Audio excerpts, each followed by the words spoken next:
Monsieur le président, monsieur le Premier ministre, mes chers collègues, dans quelques heures, par la volonté du président En Marche, la France sera à l'arrêt. Pour la deuxième fois, au moins jusqu'au 1er décembre. Il est plus facile pour Emmanuel Macron d'enfermer les Français que d'enfermer les islamistes. Le président de la République s'est livré hier à son exercice favori quand il s'adresse aux Français: culpabiliser, interdire et mentir avec un aplomb qui forcerait presque le respect. Comment oser affirmer, en regardant les Français droit dans la caméra, avoir appris de la première vague du Covid alors que les conclusions du bilan de la gestion printanière de l'épidémie rédigé par le général Liseré pulvérise le mensonge du chef de l'État?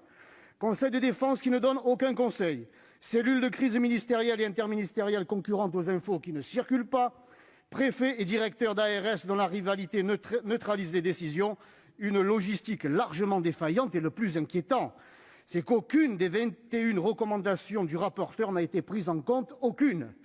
Cela n'a pas empêché Emmanuel Macron d'affirmer le 14 juillet qu'en cas de deuxième vague, il serait prêt, suivi du ministre du Tourisme le 12 octobre dernier, incitant les Français à partir pour les vacances de la Toussaint. Pour le président Macron, passer de 5 000 à 6 000 lits, c'est doubler les capacités d'accueil de la réanimation.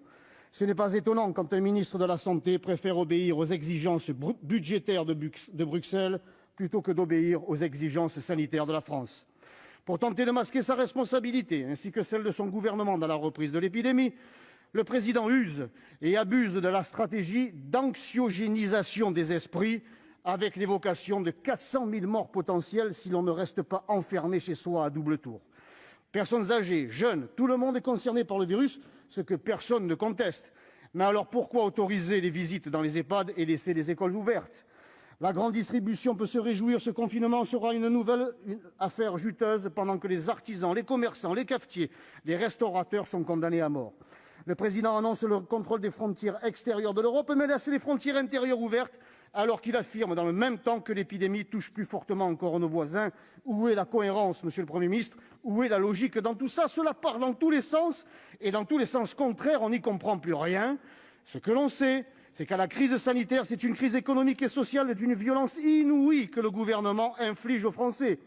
Et bien sûr, tout en continuant à ignorer leur expérience, le chef de l'État a le culot d'en appeler à la mobilisation des élus locaux pour assurer le service après-vente.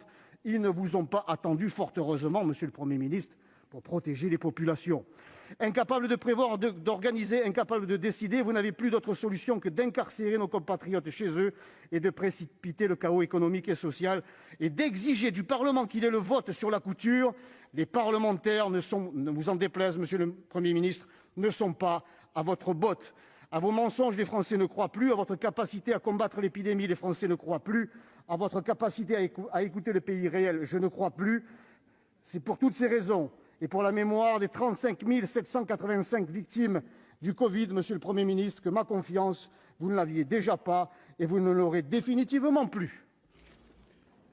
Merci. La parole est au président Bruno.